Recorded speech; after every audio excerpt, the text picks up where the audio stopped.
this is what was originally installed. Comes into a few pieces. White piece is a slider. There's this rubber washer. And then this is the mechanism.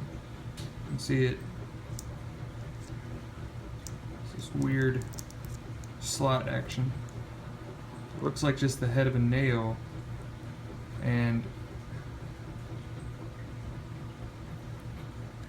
the head of that nail lodges into that plastic to hold it in place, and then it looks like it's just driven in with a, I guess, a hammer, something like that.